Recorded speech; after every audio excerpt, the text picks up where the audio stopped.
오늘 우리에게 주신 하나님의 말씀은 신명기 22장 9절에서 12절 말씀까지입니다. 신명기 22장 9절에서 12절 말씀까지입니다. 신명기 22장 9절에서 12절 말씀까지입니다. 우리가 계속해서 수요일 시간에 신명기를 강의하고 있습니다. 또 때로는 사도행전도 할 것이고 우리는 시편도 할 것이니까 이렇게 하시면 되겠습니다. 신명기 22장 9절에서 12절 우리 같이 제가 봉독해 드리도록 하겠습니다. 신명기 22장 9절에서 12절 말씀 제가 봉독합니다. 내 포도원에 두 종자를 섞어 뿌리지 말라. 그리하면 내가 뿌린 씨의 열매와 포도원의 소산을 다 빼앗길까 하노라. 너는 소와 나귀를 결의하여 갈지 말며 양털과 배실로 섞어 짠 것을 입지 말지니라. 너희는 너희가 입는 겉옷의 내기에 술을 만들지니라. 아멘. 할렐루야. 오늘 오신 여러분들은 진심으로 환영하고 축복합니다. 이번 주는 유독이 추운 것 같아요. 그렇지 않습니까? 마치 냉장고 안에 들어온 느낌입니다. 제가 보면 이렇게 사무실에 있을 때를 잘 모르는데 밖에 나가면 꼭 냉장고 안에 들어온 것 같아요. 참 여름에는 참 냉장고 안에 들어가면 저희 아버지 집에 가보면 대형 냉장고가 있습니다. 대형 냉장고. 얼마나 넓냐면 하여튼 저 방보다 더 넓은 냉장고가 있어요. 그래서 여름에 더울 때 되면 그 냉장고 안에 딱 들어가가지고 의자에 딱 앉아있으면 얼마나 시원한지 몰라요. 물론 그 냉장고는 안에서도 문이 열 수 있게 된 장치가 되어 있습니다. 그래서 근데 요즘 보니까 냉장고더라고요. 냉장고. 여러분 하여튼 건강 유의하시고 일단 건강해야 됩니다. 제가 저를 아는 어떤 분들이 저한테 문자를 보냈는데 제가 단문을 하면서 이런 문자를 보냈어요. 사실 늘상 하는 말이지만 우리 집사님 건강하십시오. 그러면서 한 문장을 더 붙였습니다. 일단 건강은 해야 됩니다. 여러분 건강하십시오. 네. 우리 세움교 성도님들이 다 좋은데 우리 유영근 집사님은 아멘 크게 하시고 다른 분들은 너무 이렇게 조망만하게 아멘하고 들릴 듯 말듯. 우리 세움교 성도들이 다 좋은데 순복음교회는 여러분 아멘 소리에 시끄러워서 설교가 진행이 안 될 정도로 하더라고요. 어떤 교회는 너무 과해서 다리고 어떤 교회는 너무 안 해서 다리고. 유영근 집사님 얼마나 우리 집사님 좋은지 모릅니다. 할렐루야. 네. 좋습니다. 오늘 말씀 보도록 하겠습니다. 지난주 우리는 신명기 21장의 말씀을 통하여서 포로로 잡혀온 여인에 대한 규례와 두 아들의 상속권에 대한 규례를 각각 우리가 살펴보았습니다. 우리가 이 규례들을 통하여 알게 된 우리 하나님은 어떤 분이셨죠? 우리 하나님은 첫 번째, 하나님께서는 포로된 여인을 다른 사람들에게 절대 다시 팔지 못하게 하므로 당신의 백성을 끝까지 보호하심을 알려주셨습니다. 그리고 또한 그녀를 배려하여 한 달의 부모 애국 기간을 주므로 그녀를 위로해 주었습니다. 그뿐입니까? 그리고 그녀를 데려올 때는 그녀의 머리를 밀고 손톱을 베어서 정결의식을 치르게 하므로 이제 그녀가 하나님의 백성이 되었으니 차별하지 않게 하셨습니다. 여러분 그래서 우리 하나님은 끝까지 우리를 보호해주시는 분이시고 우리를 배려하시는 분이시고 우리가 하나님의 백성이 된 이상 절대로 차별하지 않으신 분 그분이 바로 저와 여러분의 하나님이십니다.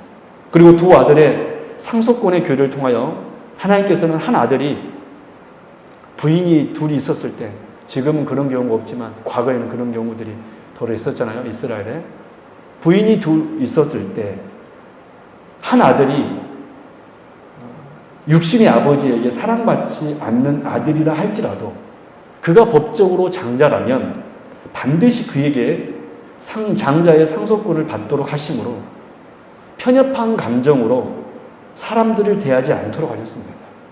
여러분 그래서 우리 하나님은 어떤 분이시죠? 감정으로 우리를 대하시는 분이 아니라는 거예요. 할렐루야. 선입견으로. 예를 들어 이거요. 옛날 우리 어른들이 그런 말을 자주 했어요. 새벽기도 잘 나오신 분이 하필이면 그날 새벽 예배 안 나온 거예요. 근데 또 하필 그날 교통사고 난 겁니다. 그럼 대부분 뭐라 그럽니까? 아이고, 오늘 새벽 예배 안 갔더니 하나님께 나에게 벌 줬어. 여러분, 우리 하나님이 그런 째째한 분일까요?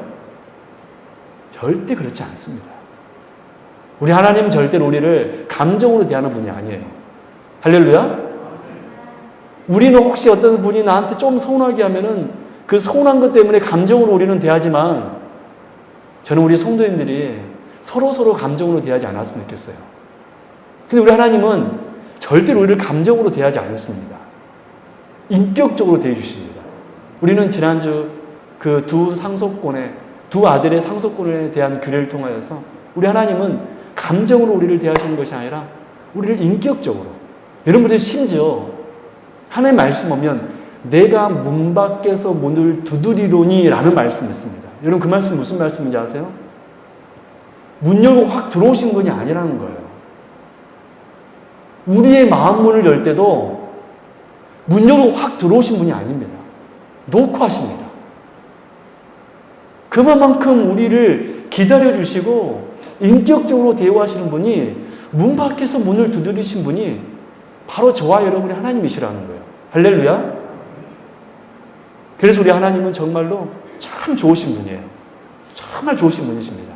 우리는 지난주 신명기 21장의 말씀을 통하여서 야, 우리 하나님은 이렇게 좋으신 분이구나 라는 것을 알았습니다. 이제 오늘 말씀을 살펴보도록 하겠습니다.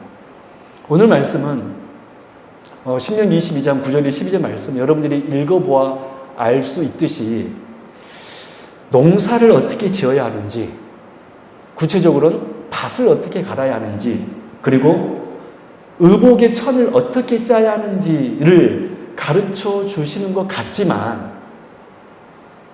사실은 여러분 신명기 22장 오늘 본문의 말씀부터 이제 다음 우리가 살펴볼 말씀들은 여러분 10계명의 7계명이 여러분 무엇이죠? 간음하지 말라라는 말씀이잖아요. 그 10계명의 7계명인 간음하지 말라라는 계명과 관련된 내용들입니다.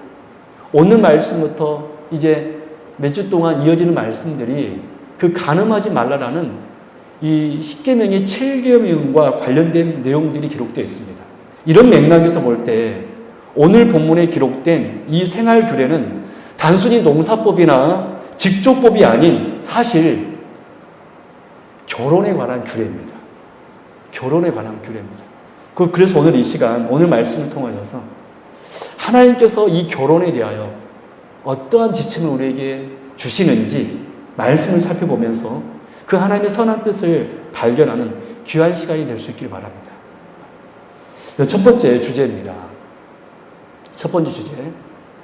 여러분, 하나님의 백성은 절대 이방인과 섞이지 말아야 됩니다.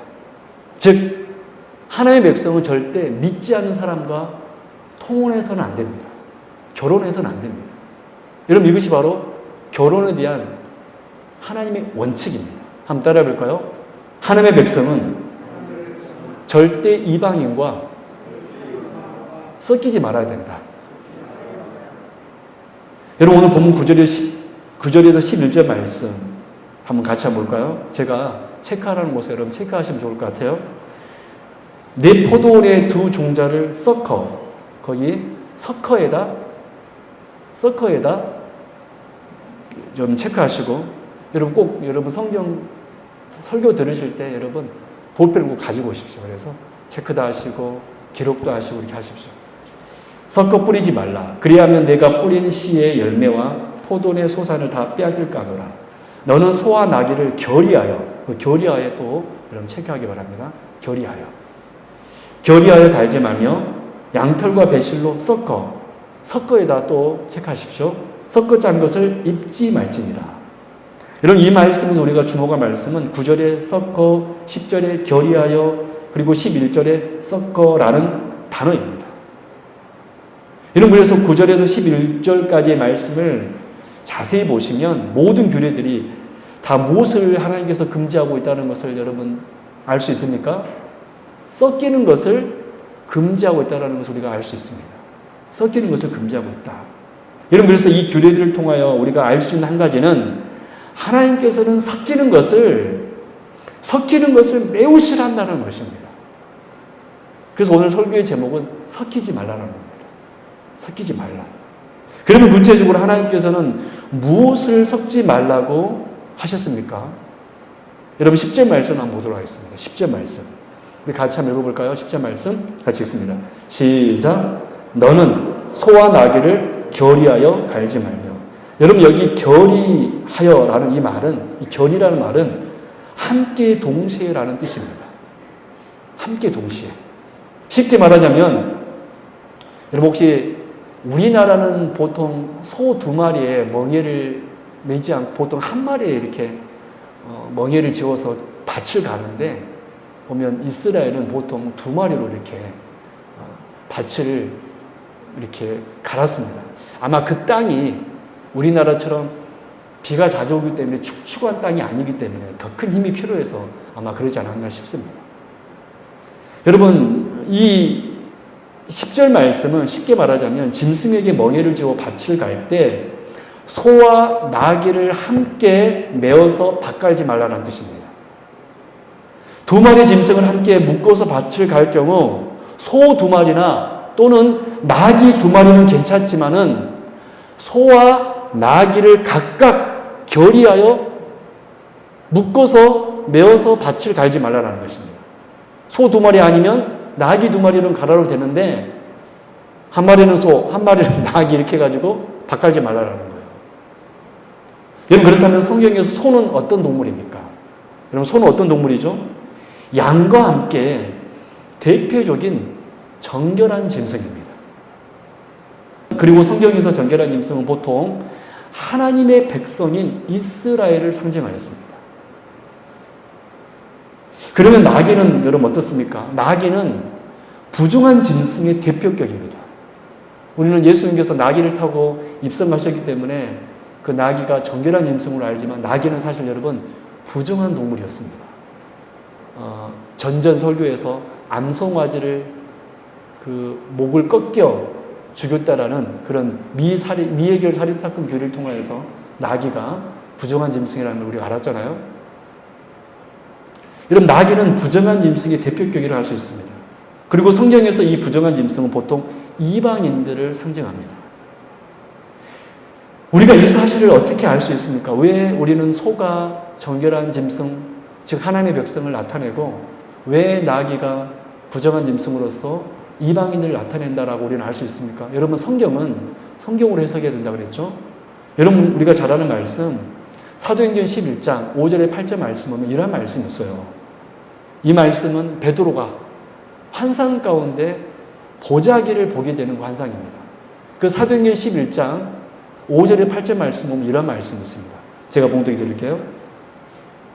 사도행전 11장 5절에 8절 이르되 내가 욥바시에서 기도할 때 황홀한 중에 환상을 보니 큰 보자기 같은 그릇이 내 귀에 매어 하늘로부터 내리어 내 앞에까지 드리워지거늘 이것을 주목하여 보니 땅에 네 발 가진 것과 들짐승과 기는 것과 공중에 나는 것들이 보이더라.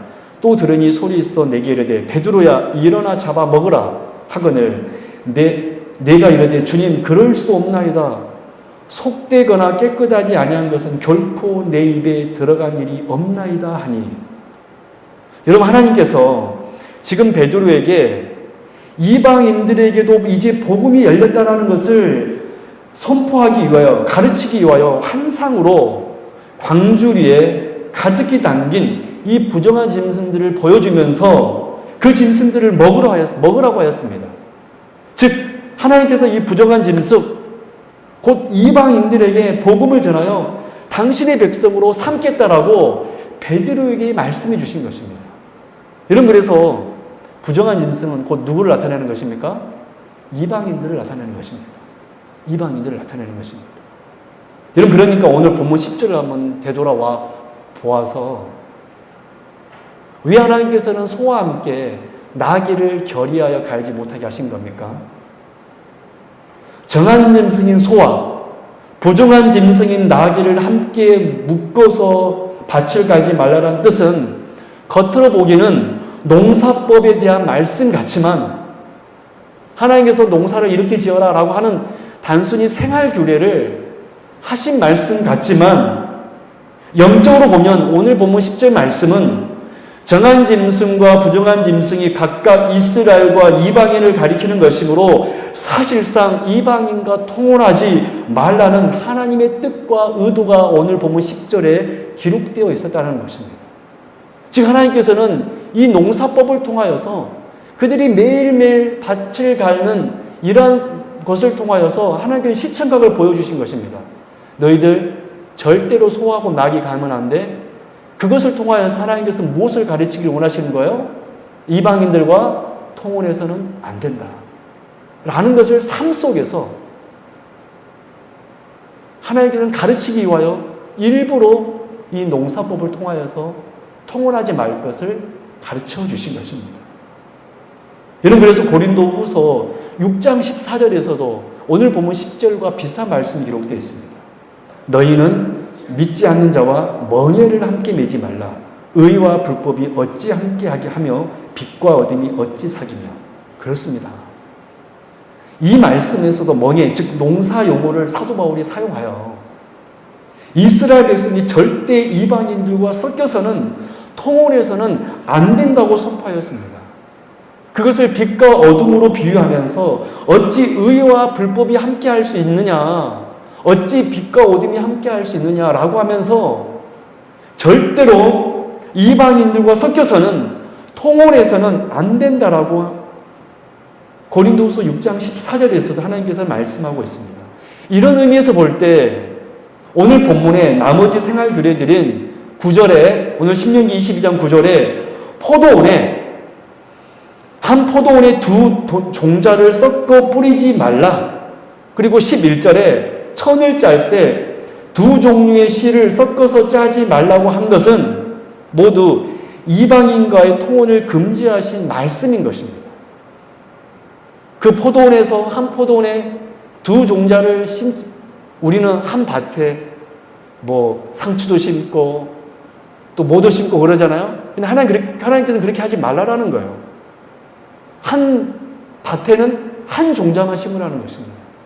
지금은 이렇게 보면 제 양복도 보면 이렇게 막 이게 색깔인가 아니면 모르겠는데 우리가 스웨터도 보면 이 흰색 실과 또 다른 색깔 섞어서 짜잖아요. 그렇게 하지 말라라는 거예요. 이것은 단순히 직족법이 아니라 통혼하지 말라라는 결혼에 대한 하나님의 규례였다는 것입니다. 어떤 의미에서? 우리 사랑하는 성도 여러분 이것이 바로 결혼에 대한 하나님의 대원칙입니다. 하나님께서는 절대로 이방인과 즉 믿지 않는 사람들과 결혼하지 말라고 하셨습니다. 이것이 하나님의 뜻입니다. 우리는 이 뜻을 지켜야 해요. 그런데 안타깝게도 이 시대에 얼마나 많은 그리스도인들이 이 하나님의 뜻을 어기고 있는지 모릅니다. 물론 우리는 믿지 않는 사람들을 절대로 배격하거나 미워해서는 안 되죠.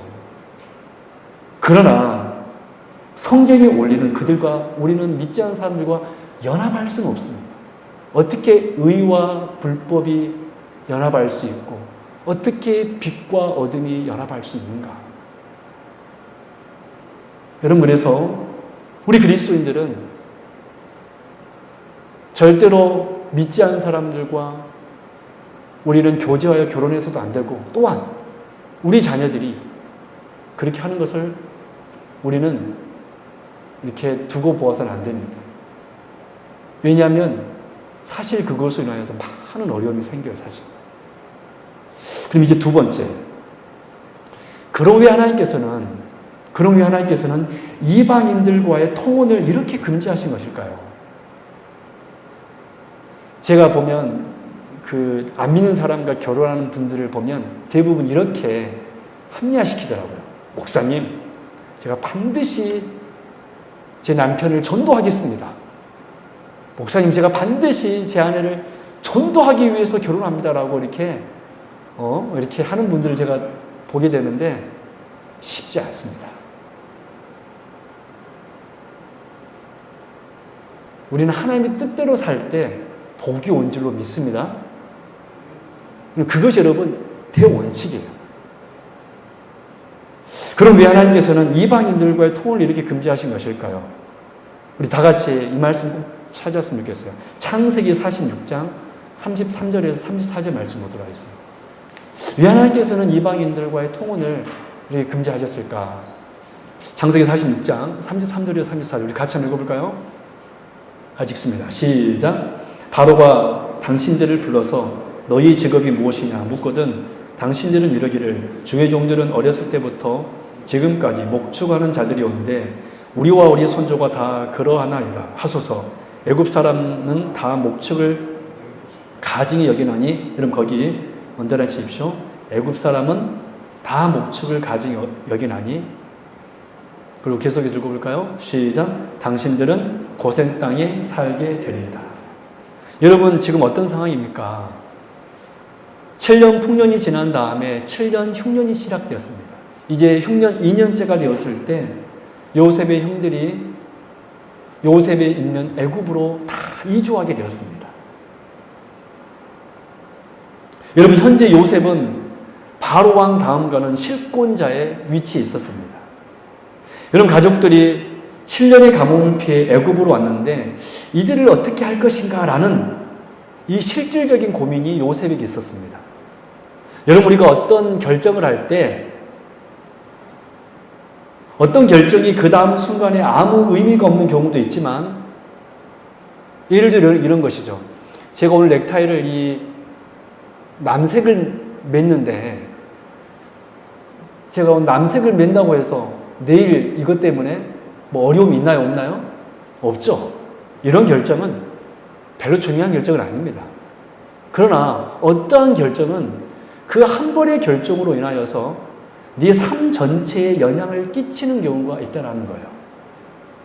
그 한 번의 결정이 네 삶 전체에 영향을 끼치게 되는 그런 결정도 있습니다. 여러분 그런데 지금 요셉의 나이 39세에 내리려는 이 결정은 그의 생애 110년의 인생 중에서 가장 중요한 선택이었습니다. 왜냐하면 이 선택이 바로 출애굽과 직접적으로 연결이 되는 선택이었기 때문에 그렇습니다. 여러분 그럼 그토록 중요했던 요셉의 선택은 무엇이었습니까? 여러분 요셉에게는 가나안에서 내려온 70명의 가족들 가운데 조카들이 있었습니다. 그리고 그 중에 미혼 남녀들이 있었을 것입니다. 또 앞으로도 그러한 일들은 계속해서 나타날 것입니다. 그런데 어쩌면 요셉 입장에서 보면 이 미혼 조카들은 요셉의 정치적 기반을 다져줄 수 있는 보물과 같은 존재들입니다. 왜냐하면 이들을 통해서 애굽의 유력 정치 가문들과 정략 결혼을 하여 혼맥을 다지게 된다면 요셉의 위치는 그야말로 더 탄탄해지는 것이죠. 실제로 이런 방식으로 권력을 다지려고 했던 대표적인 경우가 여러분 누굽니까? 솔로몬 왕이었습니다. 그 지혜로웠던 솔로몬도 하나님께서는 절대 그거 하지 말라 그랬는데 온통 주변에 있는 이방 나라들과 정략 결혼을 맺음으로 평화를 유지하려고 했던 거예요. 정치적인 이유였던 것이죠. 그런데 요셉은 지금 이 시점에서 지극히 현실적이며 상식적인 이러한 정치적인 선택을 거부하고 요셉은 신앙적인 선택을 하게 됩니다. 요셉의 신앙적인 선택이 무엇입니까? 요셉이 애굽의 그 유수한 가문들과 혼맥을 맺기는커녕 오히려 그들과 상종하지 않도록 가나안에서 애굽으로 온 70명의 가족들을 오히려 고센 땅에서 따로 자신의 식구들을 살게 한 거예요. 그래서 자기 형들 가운데 몇 사람을 불러서 바로 왕에게 이렇게 말하라고 했던 말씀이 우리 아까 읽었던 출애굽기 46장 34절에서 34절 말씀입니다. 제가 다시 한번 읽어드릴게요. 요셉의 이 말이 과연 어떤 말이었는가? 얼마나 이 말이 중요한 말이었는가? 여러분 우리는 요셉의 생애 가운데 요셉이 총리가 되었다. 여기에 많은 사람들이 주목하더라고요. 부흥강사 목사님들이 여러분의 자녀들도 애굽의 총리 같은 요셉 같은 그런 총리가 되기를 주님의 이름으로 축원합니다 하면은 많은 성도님들이 아멘 하면서 제가 기뻐했던 모습을 많이 봤습니다. 여러분, 요셉이 애굽의 총리가 되었던 것도 참으로 귀한 일이었지만 어쩌면 그보다 더 귀한 일은 이 요셉의 선택이 있었습니다. 제가 한번 읽어드릴게요. 요셉의 이 선택이 어떤 말씀이었는가. 바로가 당신들을 불러서 너희의 직업이 무엇이냐 묻거든 당신들은 이르기를 주의 종들은 어렸을 때부터 지금까지 목축하는 자들이온데 우리와 우리 손조가 다 그러하나이다 하소서. 애굽 사람은 제가 이 말씀 주목하라고 그랬죠. 다 목축을 가지니 여기나니 당신들이 고센 땅에 살게 되리다. 여러분, 무슨 말씀입니까? 요셉은 왜 형들에게 지금 바로 왕 앞에 가서 너희들이 직업이 뭐냐라고 물으면 왜 목축치는 자라고 대답하라고 했습니까? 당시 애굽 사람들은 이 목축을 가장 열등한 문화로 여기고 천시하는 경향이 있었습니다. 이 사실을 잘 알고 있었던 요셉은 자신들의 형들에게 자신들의 직업은 애굽인들이 경시하는 목축치는 자라고 말하게 함으로써 그 자신들의 식구들과 애굽인들이 절대로 섞이지 않도록 구조를 만든 것입니다. 왜? 애굽인들은 목축지는 자들을 싫어하니까 이스라엘 사람들을 좋아할까요? 싫어할까요? 싫어하겠죠. 같이 동역할까요? 안 할까요? 동역하지 않겠죠. 그래서 요셉은 구조적으로 이 애굽과 이스라엘을 격리시키기 위하여서 그 형들에게 반드시 목축치는 자라고 이야기하십시오 라고 했던 것입니다. 여러분, 이 요셉이 내린 이 결단은 신앙의 결단이었습니다. 실제로 요셉의 형들이 바로 앞에 섰을 때 요셉의 말대로 이렇게 말합니다. 창세기 47장 3절의 4절 말씀입니다. 우리 같이 한번 읽어볼까요? 창세기 47장 3절의 4절 말씀. 실제로 요셉의 형들이 바로 왕 앞에 가서 이렇게 말합니다. 같이 읽습니다. 시작. 바로가 요셉의 형들에게 묻되 너희의 생업이 무엇이냐? 그들이 바로에게 대답하되 종들은 목자이온데 우리와 선조가 다 그러하나이다 하고 그들이 또 바로에게 고하되 가나안 땅의 기근이 심하여 종들의 양떼를 칠 곳이 없기로 종들이 이곳에 거류하고자 왔사오니 원하건대 종들로 고센 땅에 살게 하소서. 할렐루야. 만약 이때 요셉이 이러한 신앙적 선택을 하지 않고 정치적인 계산으로 선택을 했다면 어떻게 되었을까요? 이스라엘은 이때부터 400년 동안 애굽에 살면서 애굽 사람들과 통혼하여 이스라엘 12지파는 사라져 버렸을 것이고 애굽 문화에 동화되어 우상 숭배하게 되었을 것이고 그 하나님께서 아브라함에게 약속하였던 너희들이 400년 후에 4대 만에 이 땅에 돌아오게 될 것인데 이 가나안에서 제사장 나라 거룩한 백성으로 삼겠다고 하는 하나님의 계획은 물거품이 되었을 것이고 출애굽이라는 이 전대의 미문의 사건도 일어나지 못했을 것입니다. 이 요셉의 이 신앙의 결단, 절대로 이스라엘 백성들이 애굽 사람들과 통혼하지 않게 하므로 그 하나님의 순수한 백성으로 유지하게 하므로 믿음을 지키게 하므로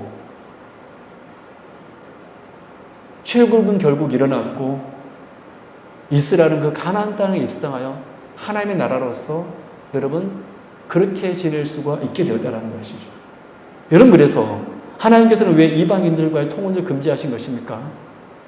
참 신앙 안에서 결혼하는 것이야말로 하나님의 나라를 온전히 이룰 수 있는 첫 출발점이기 때문에 그렇습니다. 이게 여러분 첫 출발점이에요. 하나님께서 당신의 뜻과 당신의 유업을 이룬 나라를 조성하기 위하여 그 하나님의 나라를 위하여 통혼을 금하신 것입니다.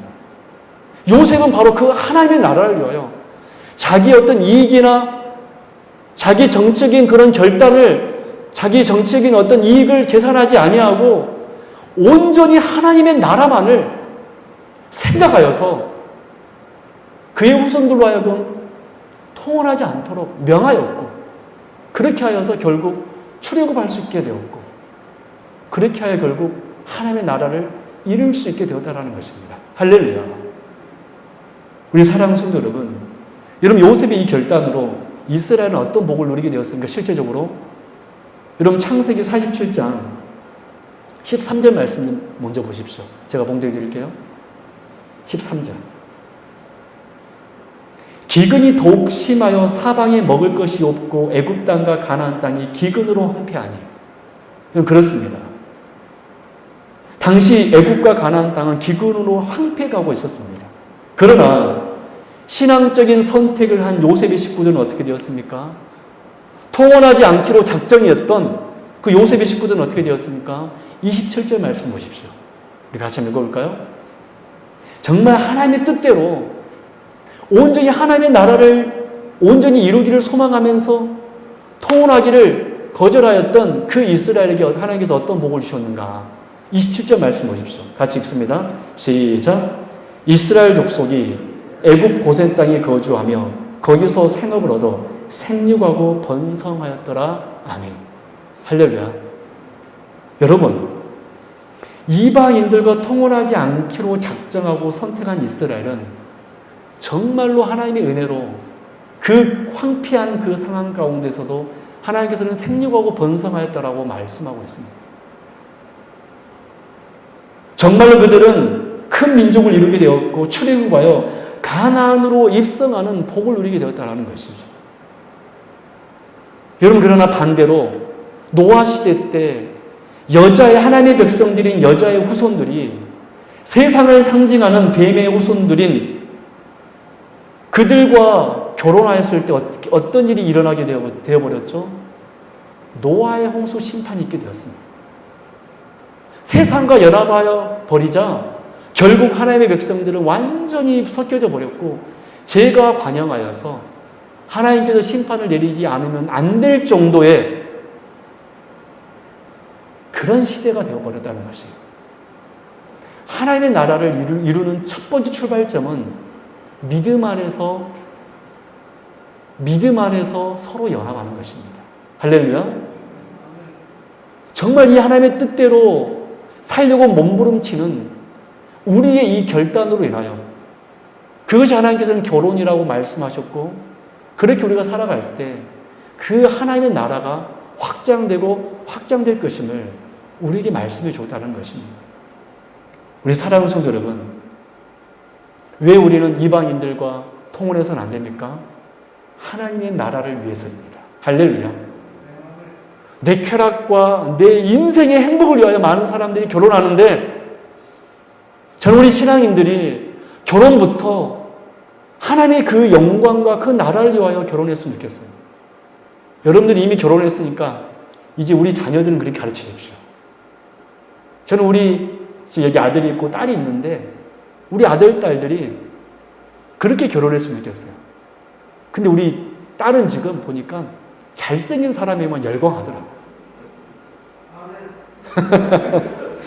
그 잘생긴 사람 보면, 그전에는 BTS 정국이를 좋아하더니 요즘에는 2PM의 누구더라? 누굴 또 좋아한다 그러더라고요. 지금 어리니까 그러겠죠.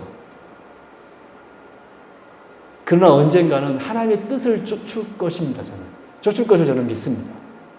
여러분, 결혼도 하나님의 나라를 위하여 하는 것입니다. 그것이 하나님의 뜻입니다. 그렇게 가정을 이루며 나갈 때 하나님께는 그 가정을 통하여서 당신의 나라를 온전히 이룰 것이며 당신의 나라를 확장시키실 것입니다. 할렐루야. 말씀 듣도록 하겠습니다. 여러분, 결혼은 어느 시대를 막론하고 참으로 중요한 것이죠. 많은 사람들이 이를 통해 행복을 구하고 이상을 찾습니다. 멋있는 남자 만나서 예쁜 아내 만나서 행복한 생활을 이루자. 남부럽지 않는 삶을 살자. 좋습니다. 저는 그러한 삶을 우리 성도들이 살았으면 좋겠어요. 그러나 아무리 그것이 보기에 괜찮은 것이라도 그 고려 안에 하나님의 나라라는 뜻이 포함되어 있지 않다라면 그 결혼은 육을 쫓아한 것이요 하나님 보시기에 좋지 못한 결혼이 되는 것입니다. 저는 우리 성도님들은 하나님 보시기에 합한 결혼을 할 수 있기를 바랍니다. 우리가 이 말씀을 통하여서 이 결혼에 대해서 여러분들이 바로 정립하시고, 결혼은 하나님의 영광을 위하여, 하나님의 나라의 확장을 위하여 하는 것이구나.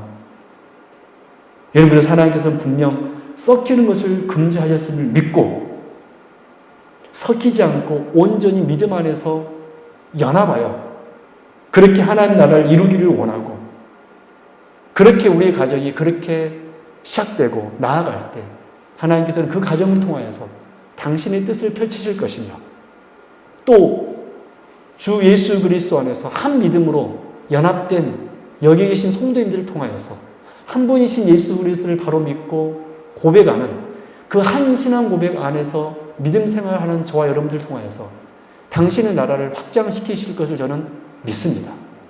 이런 의미에서 여러분들이 참으로 귀한 분들이에요. 이런 역사가 우리 가정 안에, 우리 교회 안에 있을 수 있기를 주님의 이름으로 축원합니다. 기도하겠습니다. 하나님 아버지 감사합니다.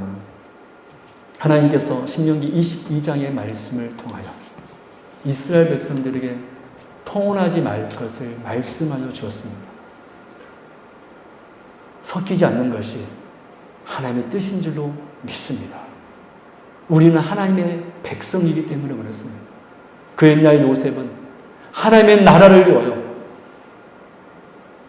그 하나님의 뜻을 위하여 모든 정치적인 계산 다 내려놓고